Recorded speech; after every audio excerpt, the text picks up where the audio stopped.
Hey, Jed Gottlieb with the Boston Herald here for another Guestlisted guitar, this time with Lyle Brewer of many, many bands. So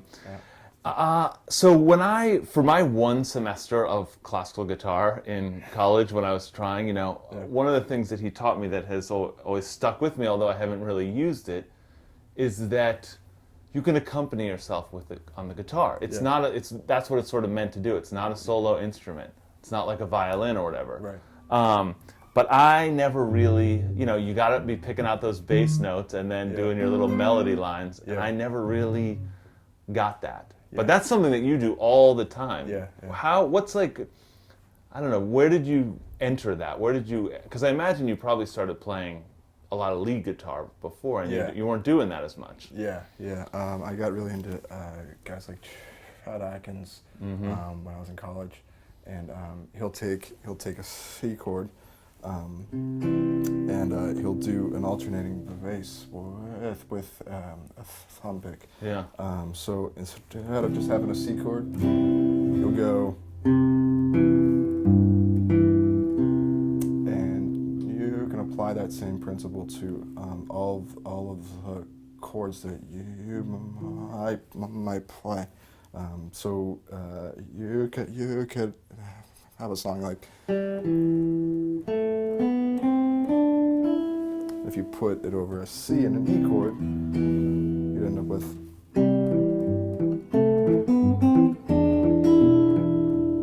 Yeah. Right. So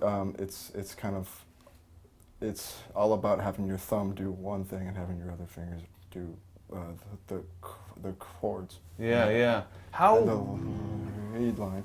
Yeah. How key is that thumb pick? Like, when did you add that? Did you start with your thumb at first and it didn't give you the... I tried to use my thumb and I realized that it just wasn't going to happen. And then I got a thumb pick and it sounded really bad. Really? Yeah. So I would spend hours in practice rooms at the New England Conservatory. Yeah.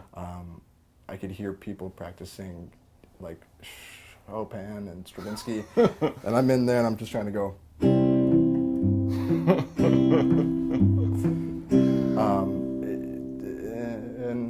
In order to kind of build up the proper technique, it takes a long time. Yeah. But it's really satisfying. There's something about using a thumb pick that I really enjoy. It's easier to get a distinction between the sound of your thumb and the sounds of your first three fingers. Okay. So you're using it more like, because your fingers would sound too much the same? Is that, and so you're using it for like a little extra thump, or I don't know what you'd call it. Yeah. Extra thump. You want to play your thumb a little bit more gently than the rest of your fingers, and you also want to kind of do a mute as well. So like, if you have that going, you can let the top notes ring. Like.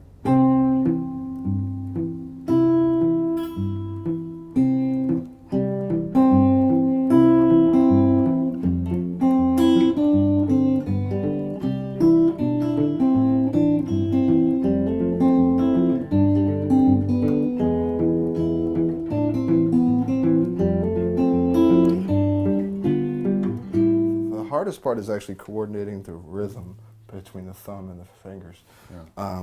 Something like this feels completely different than something like this. The only difference is when you play the chord, your thumb is hitting the E note instead of the C. Yeah. When you hear someone do it, it sounds like the same thing, but when you actually try to execute it with your fingers, it's a totally it's like a totally other thing. Yeah. Okay. What's the first exercise that you would recommend for someone like when they first got that to learn how to do it? Right. I would take a C major chord, and I would just you got C, E, G, E. I would take your three fingers and play the top.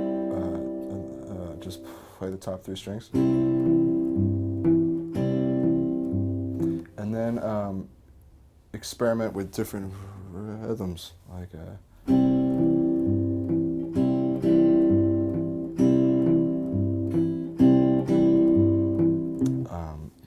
you could also do something like this. Start with a G note, let that ring, then the C, then the E.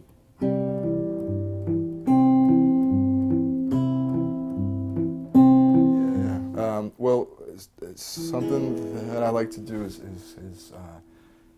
take country techniques and apply them over to like jazz tunes. Mm-hmm. So you could take a phrase like and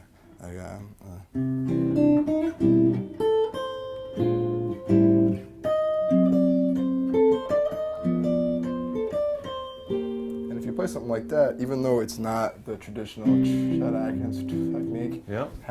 Being able to separate your two fingers from your thumb is really helpful.